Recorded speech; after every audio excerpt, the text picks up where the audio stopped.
வார விடுமுறையை ஒட்டி பிச்சாவரம் சுற்றுலா மையத்தில் சுற்றுலா பயணிகள் கூட்டம் அலைமோதுகிறது.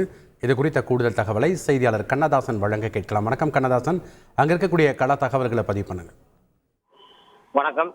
அதாவது கடலூர் மாவட்டம் சிதம்பரம் அருகே உள்ள பிச்சாவரம் சுற்றுலா மையத்தில் வார விடுமுறையை ஒட்டி வட மாநிலங்கள் மற்றும் தமிழகம் உள்ளிட்ட பல்வேறு பகுதிகளிலிருந்து ஏராளமான சுற்றுலா பயணிகள் வருகை புரிந்து வருகின்றனர். குறிப்பாக தமிழகத்தில் முதல் முறையாக பிச்சாவரம் சுற்றுலா மையத்தில் இணைய வழிதளத்தில் முன்பதிவு செய்து படகு சவாரி செய்யும் வசதியை ஏற்படுத்தி உள்ளதால் சுற்றுலா பயணிகள் இங்கு வருவதற்கு முன்பாகவே படகு சவாரியை உறுதி செய்து கொண்டனர்.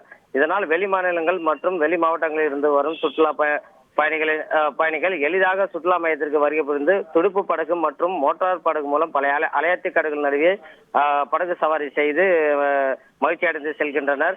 சில சுற்றுலா பயணிகள் இது போன்ற முன் வசதி இல்லை என நினைத்து சுற்றுலா மையத்திற்கு வந்து காத்திருந்து படகு சவாரி செய்வதற்கு டோக்கன் வாங்கிய பிறகு படகு சவாரி செய்ய வருகின்றனர். பல மாவட்டங்களிலிருந்து சுற்றுலா பயணிகள் வருகை அதிகரித்துள்ள நிலையில் முன்பதிவு செய்துள்ள சுற்றுலா பயணிகளுக்கு முக்கியத்துவம் கொடுக்கப்படுகிறது. இதனை தெரியாத சுற்றுலா பயணிகள் காத்திருக்கக்கூடிய நிலையும் ஏற்பட்டுள்ளது. இது குறித்து சுற்றுலா மையம் பல விளம்பரங்களை செய்தாலும் சுற்றுலா பயணிகளின் கவனக்குறைவால் சுற்றுலா பயணிகள் படகு சவாரி செய்ய முடியாமல் ஏமாற்றத்துடன் திரும்பி செல்கின்றனர். ஆகவே வருங்காலங்களில் சுற்றுலா பயணிகள் முன்பதிவு செய்தால் எளிதில் அலையாத்தி காடுகள் நிறைந்த சுற்றுலா மையத்திற்கு படகு சவாரி செய்ய ஏதுவாக இருக்கும் என சுற்றுலா மையம் சார்பில் தகவல் தெரிவிக்கப்பட்டுள்ளது.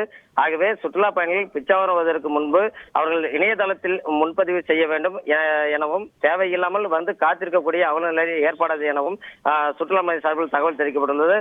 ஆனால் வார விடுமுறை என்பதால் சுற்றுலா பயணிகளின் வருகை கடந்த வாரம் பள்ளி திறப்பு என்பதால் கூட்டமில்லாமல் இருந்த நிலையில் இன்று அதிக அளவு கூட்டம் பிச்சாவரம் சுற்றுலா மையத்தில் காணப்படுகிறது. நன்றி கண்ணதாசன், உங்களுடைய கள தகவல்களுக்கு. செய்திகளை உடனுக்குடன் தெரிந்து கொள்ள உடனே சப்ஸ்கிரைப் பண்ணுங்க.